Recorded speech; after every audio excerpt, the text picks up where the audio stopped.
हाँ जी, अब उस प्रोग्राम पे बैठ के डिस्कस कर रहे हैं कि किवान का डीएनए करवाना चाहिए, वो पता नहीं रजब का बेटा है या किसी और का। हाँ हाँ। ईमान के हवाले से इतनी गंदी वाहियात और अजीबोगरीब गुफ्तगू टिकटॉक पर। यूं तो रजब भट्ट के बहुत ही फैंस भी हैं, लेकिन जहां पर फैंस होते हैं वहां पर हेटर्स भी होते हैं। रजब भट्ट और ईमान की जो पर्सनल लाइफ थी उसको ख़राब करने में अगर 80% हाथ ये जो सोशल मीडिया इस्तेमाल करने वाले हैं, फैंस हैं, इनका कहा जाए तो ये कहना गलत नहीं होगा। ऑन ने आकर लाइव में कहा कि कुछ ब्रॉडकास्ट पर बैठकर लोग और गुड वाइफ्स जो है वो ईमान के हवाले से कहती हैं कि किवान तो ईमान का मतलब बेटा है, रजब भट्ट का बेटा नहीं है, उसको डीएनए करवा लेना चाहिए। मतलब एक औरत के किरदार पर इतनी घटिया और गलीज बात सोशल मीडिया पर लगाई जा रही है, जो कि कितनी अजीब बात है। ठीक है, हमें ईमान से भी इख्तलाफ है, रजब भट्ट से भी हैं, लेकिन हर चीज़ का एक तरीक़ेकार होता है। आपको औरत की तजलील और इस तरीके के घटिया इल्ज़ाम लगाने का कोई भी जो है वो मतलब चांस या फिर किसी तरीके से हक नहीं देता।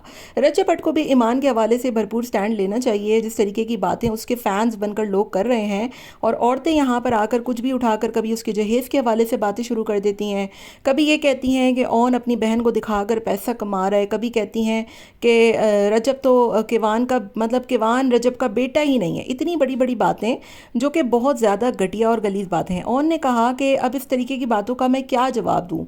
ऑन के साथ जो लाइव बैठी थी उन्होंने कहा कि ठीक है, रजब ईमान के जो भी मामलात हैं अल्लाह करे वो हो जाएं सेटल, लेकिन अगर नहीं भी होते तो किवान रजब ही का बेटा है, उसकी डिट्टो कॉपी है।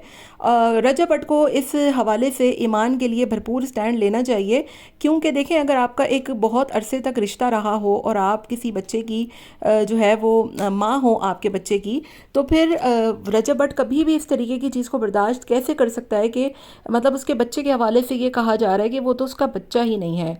कल को अगर यही बच्चा बड़ा होकर ये बातें सुनेगा तो उसके दिल पर कितना बुरा असर होगा, और वो कितना ज़्यादा डिप्रेस होगा कि यार मेरे नाम से लेकर मुझे ये कहा जाता था कि मैं अपने बाप का बेटा नहीं हूँ, मेरी माँ ने जो है वो खुदा ना ख्वास्ता नऊज़ुबिल्लाह मतलब मैं किसी और का बच्चा हूँ, मेरा डीएनए करा लो। यहाँ पर क्या कोई स्टार प्रेस का ड्रामा लगा हुआ है? और इन औरतों को भी शर्म आनी चाहिए कि आप औरत होकर किसी औरत के किरदार पर उसके हवाले से ऐसी घटिया गलीज बात कैसे कर सकते हो। हम सबको पता है कि ईमान कितनी अच्छी लड़की है, और ईमान हमारे सामने है। ठीक है, रजब के उसके मामला जो भी हैं, दुनिया में शादियाँ होती हैं, तलाक़ें होती हैं, मसले होते हैं, प्रॉब्लम्स होते हैं, लड़ाइयाँ होती हैं, लेकिन किसी के कैरेक्टर पर इस तरीके का सवाल उठाना और उसको कैरेक्टरलेस कहकर उसके बच्चे के हवाले से इतनी बेबुनियाद इल्ज़ामात लगाना, वाकई में ये बहुत गलत बात है।